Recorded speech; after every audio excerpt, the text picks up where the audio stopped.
Hey everyone, and welcome. So, have you ever planned a vacation, hoping for a real reset, but then you get home and feel like you need another vacation just to recover from that one? Well, today we're going to explore a really simple idea that's changing how a lot of us are thinking about travel. It's called wellness tourism, and it's all about making your time away actually genuinely restful, right? I mean, we've all been there. You pack your bags, you go on this big adventure, and then you come back home just exhausted. You need a vacation from your vacation. It's such a common feeling, and honestly, it's the whole reason people are starting to search for a completely different way to travel. Okay, so what is this different approach? The term wellness tourism, I know it might sound a little bit complex, maybe a little trendy, but I promise you the idea behind it is incredibly simple. Let's break it down. This quote right here, this is basically the heart of the entire thing.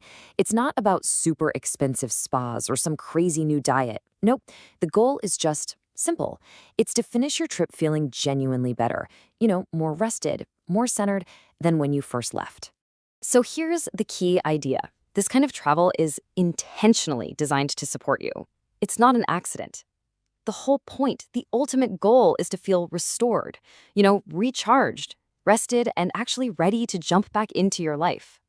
And when you look at what this really focuses on, look, these aren't fancy luxury items. They're fundamental human needs.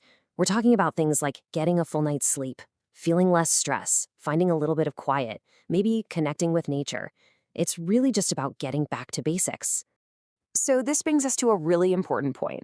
To really get what wellness tourism is, it actually helps to first understand what it isn't. And this really shows the main difference perfectly. Think about traditional travel, right? It's often about what's outside of you, checking things off a list, seeing all the sights, packing every single moment. It's go, go, go. But wellness travel, it flips that focus inward. The priority is your internal state, how calm you feel, how rested you are.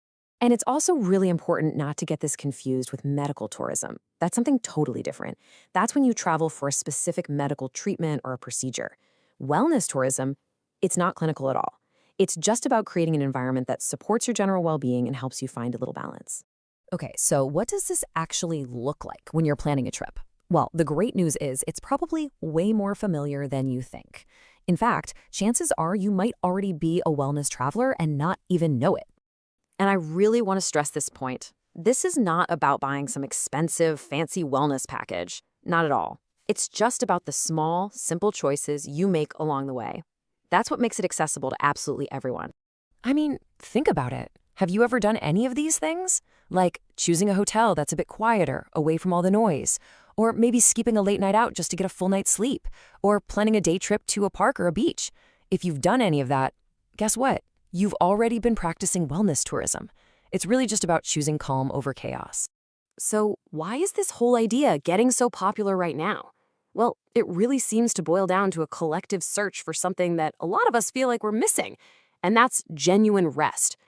I mean, in our nonstop, always-on lives, the idea of a jam-packed, super stimulating vacation can start to feel more draining than it does exciting. And more people are just hitting a wall with that old model of travel. They're feeling totally burned out by it.